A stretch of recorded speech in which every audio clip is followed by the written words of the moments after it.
The recycling truck rumbled down Maple Street just as the sun painted the sky orange and pink. A small figure in a bright yellow vest waved from the sidewalk, clutching the clipboard and wearing the biggest smile anyone had ever seen. "Good morning, Mr. Chen," the young voice called out. The truck slowed to a stop. Mr. Chen leaned out the window, his weathered face crinkling with warmth. "Well, if it isn't my favorite helper. Ready for another big day?" "Ready." The clipboard went up in the air like a victory flag. This was the best Saturday morning ever. Well, every Saturday felt that way when you got to ride along in the recycling truck and help save the planet. The vest might have been 3 sizes too big, and the work gloves practically swallowed those small hands, but none of that mattered. Mr. Chen had been driving the recycling truck for 15 years. He knew every street, every house, and every neighbor who forgot to sort their plastics from their papers. But he'd never had such an enthusiastic assistant before. "First stop, the Johnson's house," Mr. Chen announced as they rolled forward. "Remember what I taught you about checking the bins? Blue for paper, green for glass and plastic, and nothing yucky mixed in." The clipboard got a serious check mark. At the Johnson house, disaster struck. Their blue bin overflowed with pizza boxes, still greasy and covered in cheese. "Oh no," the small voice groaned. "These can't be recycled when they're all messy." Mr. Chen nodded. "Good catch. What should we do?" "Leave a friendly note?" "That's exactly right. Here, use one of our reminder cards." Careful letters spelled out a message on the card. "Pizza boxes with food can't be recycled. Try composting them instead. Your green team." As they worked their way through the neighborhood, more problems popped up. The Patel family had put plastic bags in with their recyclables. Mrs. Murphy had tossed in a broken mirror with the bottles. Why do people make so many mistakes? The question came out as a frustrated sigh. Mr. Chen lifted another bin into the truck's mechanical arm. "Most folks want to help. They just don't know all the rules yet. That's why we leave notes. We're teachers, not just collectors." Parker loved being called a teacher. The word felt important and grown up, like wearing Dad's tie or Mom's high heels, except this was real work that actually mattered. By the time they reached Oak Avenue, the sun had climbed higher, and the morning had grown warm. A group of kids played basketball in the Washington's driveway. They stopped to watch the recycling truck approach. "Hey, check it out," one of them called. "Isn't that the kid from Mrs. Rodriguez's class?" The yellow vest suddenly felt very bright and very visible. Those were the same kids who always picked team captains first at recess, the ones who seemed so much taller and cooler than everyone else. "Yeah, so what?" The chin went up, clipboard held like a shield. "So that's actually pretty cool," the tallest one said. "You get to ride in the truck and everything?" "Every Saturday. Mr. Chen's teaching me about recycling and taking care of the environment." "Can we help?" another kid asked. Mr. Chen overheard and smiled. "Tell you what, if your parents agree, you can join our green team next Saturday. We could use more helpers." The basketball players erupted in excitement. They promised to ask their parents and ran off, already arguing about who would get to wear a yellow vest first. "See that?" Mr. Chen said as they continued down the street. "You're already inspiring others. That's how real change happens, one person at a time." The morning flew by in a blur of bins, bottles, and papers. At Riverside Park, they took their lunch break under the big oak tree. Mr. Chen unpacked sandwiches while his young assistant spread out papers covered in drawings and notes. "What's all this?" Mr. Chen asked, looking at the sketches of Earth with happy faces and recycling symbols. "It's my idea for school. Mrs. Rodriguez said we could do a project about anything we care about. I want to teach everyone about recycling, but I need to make it fun so they'll actually listen." "Smart thinking. What's your plan?" The papers rustled with excitement. First, a poster contest where everyone draws their favorite way to help Earth. Then we could have recycling rangers. That's kids who check the classroom bins and help others learn what goes where. And maybe, the voice trailed off. "Maybe what?" "Maybe you could come talk to our class." You know everything about recycling, and you're really good at explaining stuff." Mr. Chen's eyes crinkled. "I'd be honored. But you know what? You should do most of the talking. You've learned so much these past few weeks." After lunch, they headed to the community center where a surprise waited.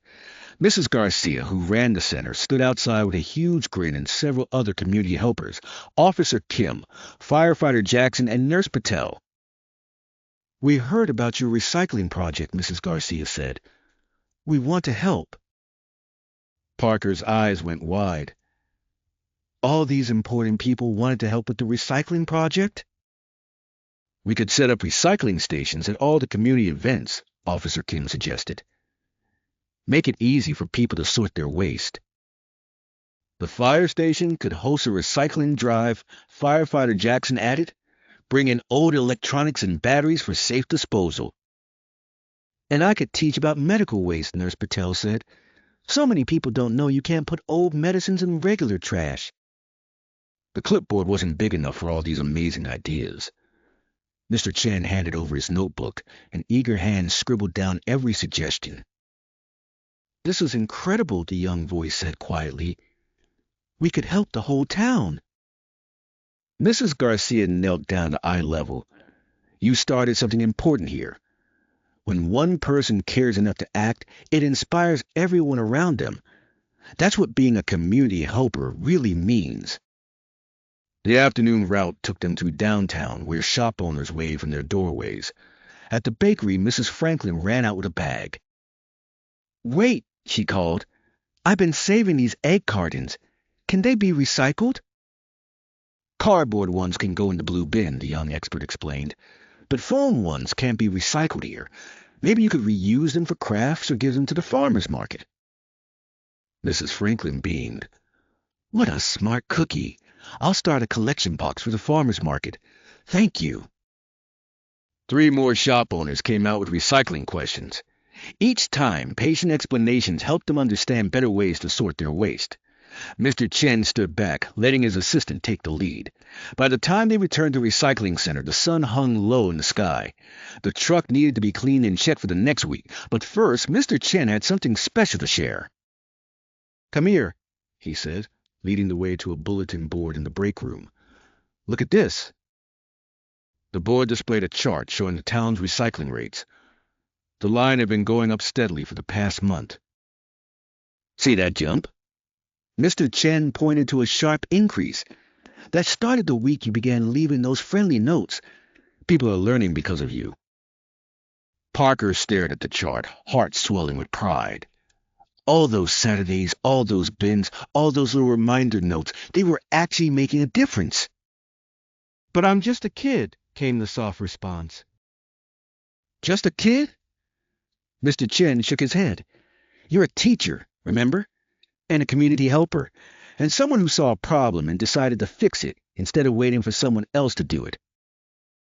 The walk home felt different somehow. The yellow vest didn't seem too big anymore. The clipboard, covered in notes and ideas, felt like a treasure map to a better future. Mom waited on the porch, camera ready. "There's my environmental hero. How was today?" "Amazing. The community center wants to help with our project, and the shop owners are learning to recycle better. And look." The notebook pages fluttered in the evening breeze, showing all the plans and ideas. "Slow down," Mom laughed. "Come inside and tell me everything over dinner." But first, there was one more thing to do. Next door, old Mr. Wilson struggled with his garbage cans. Without hesitation, the yellow vest bounced over to help. "Let me get that, Mr. Wilson. And did you know those newspapers can go in the blue bin? I can show you how to sort everything if you'd like." Mr. Wilson's face lit up. "Would you? I've been so confused about what goes where." "No problem. That's what community helpers do." As the stars began to twinkle overhead, Parker helped Mr. Wilson organize his recycling, explaining each type of material and why it mattered. Mom watched from the porch, her heart full. The next Saturday brought twice as many helpers. The basketball kids showed up with their parents' permission, wearing homemade yellow vests. Mrs. Rodriguez came too, notebook in hand, planning the school project. "This is just the beginning," she said, watching the children work together. "You've started a movement." Mr. Chen assigned the new helpers to different tasks. Some checked bins, others left reminder notes, and everyone learned about taking care of their community and their planet. "Remember," the young teacher explained to the group, "we're not just picking up recycling. We're helping save the Earth, one bin at a time. Every bottle we recycle means less trash in landfills. Every piece of paper we save means fewer trees get cut down."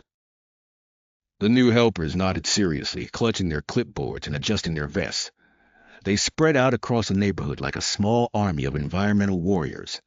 By lunchtime, the green team had covered twice as much ground as usual. They gathered at Riverside Park, sharing sandwiches and stories about their morning adventures. "I helped Mrs. Anderson start a compost bin," one of the basketball players announced. Mr. Tony at the pizza shop promised to put up recycling posters. Another added. The original green team member smiled, watching these new friends discover the joy of helping others and protecting the environment.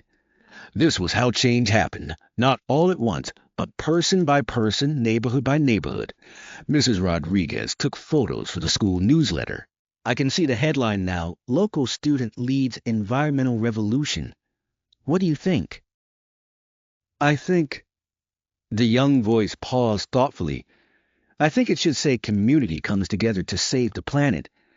Because that's what's really happening. We're all doing it together." Mr. Chen nodded approvingly.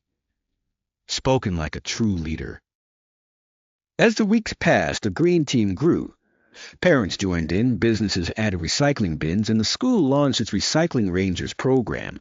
The town's recycling rate climbed higher and higher. One evening, the mayor herself stopped by during dinner. "I've been hearing amazing things about our young environmental leader," she said.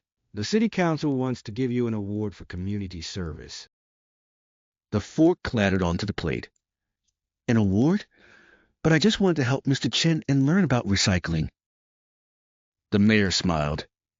"That's exactly why you deserve it. You saw a way to help your community and you took action. You've inspired our whole town to take better care of our environment." "Will Mr. Chen get an award too? He taught me everything." "Of course. The whole green team will be recognized." The award ceremony took place at the community center. The room buzzed with excitement as neighbors, shopkeepers, and all the green team helpers gathered. When the mayor called them to the stage, Parker's legs felt wobbly but proud. "This young person reminded us that anyone can be a community helper," the mayor announced. "That caring for our environment is everyone's job, and that sometimes the biggest changes start with the smallest actions." The audience erupted in applause. Mr. Chen stood tall beside his star pupil, the other green team members beaming in their yellow vests. "Want to say something?" The mayor offered the microphone. Deep breath. Look at all those friendly faces. These were neighbors, friends, people who cared about their town and their planet. "When I started helping Mr. Chen, I just thought recycling was about sorting trash. But I learned it's really about taking care of each other and the place we all share. Every person here who recycles, who teaches others, who picks up litter, you're all community helpers. You're all saving the earth." The room fell silent for a moment, then burst into even louder applause. Mrs. Rodriguez wiped away a tear. Mom and Dad stood in the front row, faces glowing with pride. After the ceremony, the green team gathered outside under the stars. New members kept joining, teachers, store owners, even some high school students who wanted to help. "What's next, boss?" one of the basketball players asked with a grin. "Boss?" That felt weird but kind of wonderful, too. "Well, Earth Day is coming up. What if we organize the biggest recycling drive our town has ever seen?" Ideas flew fast and excited. A recycling fair with games and prizes, teaching booths for different materials, a contest for the most creative reused item, even a parade with floats made from recycled materials. Mr. Chen listened to all the plans, his quiet smile never fading. When everyone finally headed home, he put a gentle hand on a small shoulder. "You know what you've done here?" he asked. "Helped with recycling?" You've shown everyone that one person really can make a difference. That being a community helper isn't about being big or strong or important. It's about caring and doing something about it. The yellow vest glowed under the streetlights as they walked back to the truck for one last check. Tomorrow would bring new challenges, new bins to sort, new people to teach. But tonight the world felt a little cleaner, a little brighter, and a lot more hopeful. Parker looked up at the stars twinkling above the town. Somewhere up there was the Earth, floating in space like a beautiful blue marble. And down here in this small town, a group of community helpers was working together to keep it that way. The recycling truck sat ready for another week of collections, but now it represented so much more than just picking up bins. It was a symbol of how one person's actions could ripple outward, creating waves of positive change. The yellow vest came off carefully, folded with respect. Tomorrow was Sunday, a day off from official green team duties. But being a community helper didn't stop just because the vest came off. There would be litter to pick up on the way to school, classmates to teach about recycling, and always more ways to help the environment. As bedtime approached, one last look went to the award sitting on the dresser. But the real prize wasn't the shiny plaque. It was knowing that every day more people were joining the mission to save the Earth. It was seeing Mr. Wilson carefully sort his recycling. It was watching the basketball players turn into enthusiastic environmental helpers. Most of all, it was understanding that being a community helper meant never being too small to make a big difference. The Earth needed everyone's help, from the youngest child to the oldest grandparent. And together, one recycled bottle at a time, one friendly reminder at a time, one caring action at a time, they were all making the world a better place.